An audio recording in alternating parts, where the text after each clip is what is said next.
नमस्कार बच्चों, स्वागत है आप सभी का इस वीडियो में जिसमें हम सॉल्व करने वाले हैं 21 सितंबर 2020 की मैथ्स की वर्कशीट नंबर 34। ये हिंदी मीडियम का वीडियो है, तो इसमें हम पूरी की पूरी वर्कशीट को हिंदी मीडियम में सॉल्व करेंगे।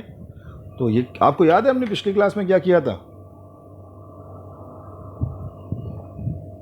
कई लोगों को बिल्कुल याद होगा कि हमने पिछली क्लास में ट्रिग्नोमेट्री या त्रिकोणमिति जिसे हम कहते हैं उसको हमने स्टार्ट किया था, और उसके अंदर हमने ये पढ़ा था कि किस तरीके से हम ट्रिग्नोमेट्री में जो अलग अलग एंगल्स होते हैं उन एंगल्स को याद रखते हैं।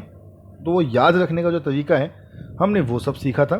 अभी आगे बढ़ते हैं और देखते हैं आज की वर्कशीट में हम क्या पढ़ेंगे। तो आज की वर्कशीट में सबसे पहले तो हम यही रिवाइज कर लें कि जो हमने पिछली क्लास में पढ़ा था वो क्या था, वो सबसे इम्पॉर्टेंट है। देखिए, त्रिकोणमितीय अनुपात 30, 45, 60 पर आधारित प्रश्न याद कीजिए और बताइए। तो हम बता देते हैं, इसमें क्या दिक्कत है। वो हमें कह रहा है साइन ए की वैल्यू 30 पे होती है 1/2, 45 पे 1/√2 और 60 पे √3/2। कॉस की होती है 30 पे √3/2, 45 पे 1/√2। तो देखिए, कॉस की वैल्यू साइन की वैल्यू से उल्टा चलती है। जब साइन √3/2 60 पे था तो ये 30 पे ही हो गया, 45 पे दोनों सेम। तो अगर साइन 30 पे 1/2 है तो कॉस 60 पे 1/2 होगा।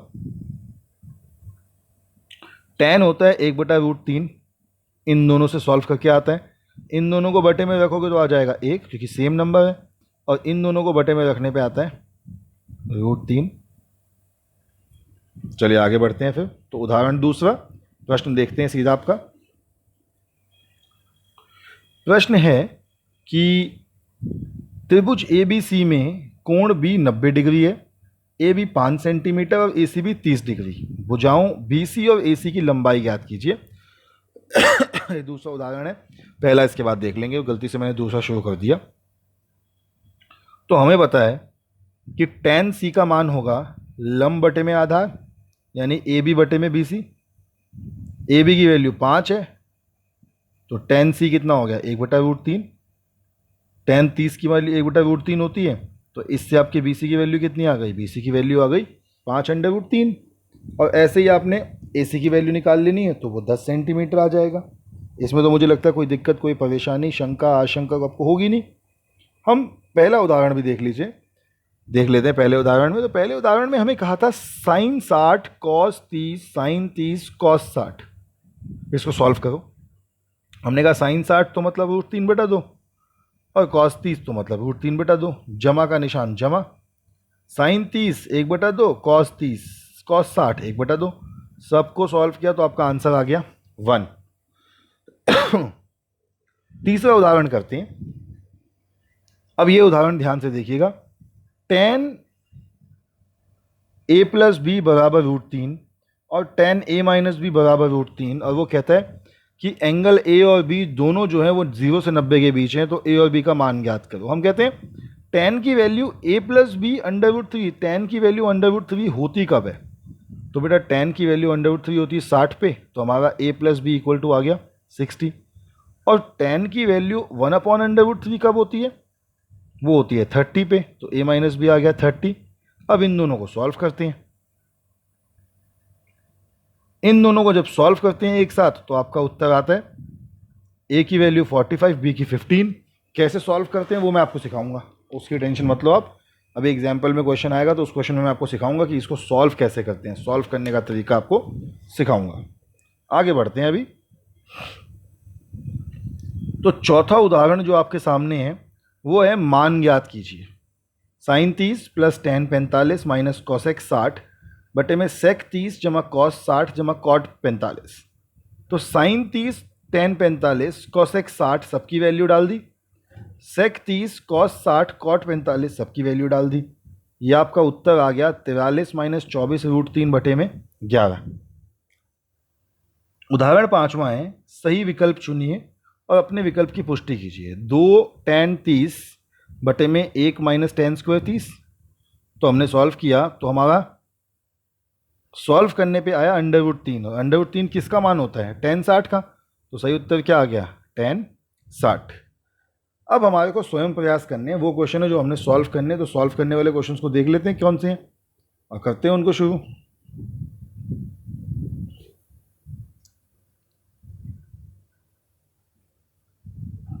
तो पहला क्वेश्चन है, यदि साइन a माइनस बी, अब आप सोचोगे सर ट्रिक बताएंगे अभी, क्योंकि अभी भी सर ने बोला था कि जो आप ये देख रहे हो इसकी ट्रिक आपको बताऊंगा, तो देख लीजिए ट्रिक कैसे, इसको कैसे सॉल्व करते हैं वो आपको समझा दूं। देखिए sine a minus B is equals to 1/2, तो a माइनस बी का मान हो गया 30, क्योंकि साइन की वैल्यू 1/2 कब होती, 30 पे। ऐसे ही cos a minus B, a plus B equal to 1/2, तो कॉस की वैल्यू हो गई 60। अब हमारे पास a माइनस बी आ गया 30 और a प्लस बी आ गया 60, दोनों को एक साथ रखा और प्लस कर लिया, तो a प्लस a क्या होगा 2a, और माइनस बी प्लस बी हो जाएगा 0, और 30 प्लस 60 90, 2a यहाँ मल्टीप्लाई होगा तो 2 यहाँ जाएगा डिवाइड, a की वैल्यू आ गई 90/2 यानी 45। इस 45 को पुट किया इक्वेशन नंबर 1 में, तो a माइनस बी 30 था, a की वैल्यू 45 पुट कर दी, ये b चला गया वहाँ तो प्लस का हो गया, और 30 आ गया यहाँ तो माइनस का हो गया, 45 माइनस 30 15, तो आपका a की वैल्यू आ गई 45, b की आ गई 15। ऐसे ही सेकंड क्वेश्चन में हमें कहा था इसकी वैल्यू निकालो, cos 45 upon sec 30 plus cosec 30, मैंने कहा ठीक है, cos 45 होता है 1/√2 अपॉन sec 30 होता है 2/√3 और cosec 30 होता है 2/1, ये हो गया 1/√2 अपॉन 2, अब √3 और 1 का एलसीएम √3, क्रॉस मल्टीप्लाई किया 1 2 ज़ा 2 और √3 मल्टीप्लाई बाई 2 2√3 इक्वल टू, अब ये 4 टर्म्स हो गई, तो पहली 2 टर्म तो लिख दी सीधी, बात की तो हो गई उल्टी, तो ये हो गई √3 upon 2 plus √3 equal to √3 upon 2√2 plus 2√6। आगे देखिए √3 का √3 2√6 प्लस 2√6 और 2√2 प्लस 2√6, अब अपॉन में बेटा अंडर रूट नहीं रख सकते, इसीलिए इसका कर रहे हैं हम रैशनलाइजेशन, रैशनलाइजेशन कर लिया हमने, तो 2√2 प्लस 2√6 और इस तरफ प्लस की जगह आ जाएगा माइनस, तो 2√2 माइनस 2√6, 2√2 माइनस 2√6, ऊपर मल्टीप्लाई होगा, नीचे फॉर्मूला बन गया a² माइनस b² का। सॉल्व करने पे ये आया 2√6 माइनस 6√2 अपॉन 8 माइनस 24, तो 8 माइनस 24 माइनस 16, माइनस का निशान गया ऊपर, तो ऊपर 2√6 हो गया माइनस 2√6, और जो माइनस 6√2 था वो हो गया प्लस 6√2। ठीक है, अब सॉल्व किया तो आपका आंसर आ गया, सॉल्व क्या किया मैंने, सीधा लिख दिया, बस 2 को डिवाइड कर दिया सीधा लिख दिया, तो आंसर आ गया 3√2 माइनस √6 अपॉन 16, कर लीजिए नोट डाउन। चलिए तीसरा क्वेश्चन देखते हैं अब। तो तीसरा क्वेश्चन है 2 tan² 45 plus cos² 30 minus sin² 60, tan² 45, tan 45 की वैल्यू 1, tan² तो 1 का स्क्वायर और 2 बाहर था तो 2, cos² 30 √3/2 का स्क्वायर और sin² 60 तो √3/2 का स्क्वायर, स्क्वायर से रूट कट गया तो ये आ गया 3/4, स्क्वायर से रूट कट गया 3/4, 4 इसलिए क्योंकि 4 अंडर रूट में नहीं था, 1 4 4 का एलसीएम 4 और ये हो गया 2 2 4 ज़ा 8 प्लस 3 प्लस 3 14/4, जो कि हो जाएगा 7/2 आपका आंसर। फिर फोर्थ क्वेश्चन है 2 tan 30 प्लस tan² 30, तो 2 tan 30 की वैल्यू 1/√3, tan² 30 की वैल्यू 1/√3 का स्क्वायर, तो ये आ गया 2 अपॉन अंडर√3 plus 1/3 is equal to 6 plus √3 upon 3√3। ये क्वेश्चन आपकी एनसीईआरटी जो वर्कशीट में दे रखा है उसमें गलत है, क्योंकि वर्कशीट में जो इसके ऑप्शन दिए हैं वो ऑप्शन इसमें एप्लीकेबल नहीं है, चेक कर लीजिए।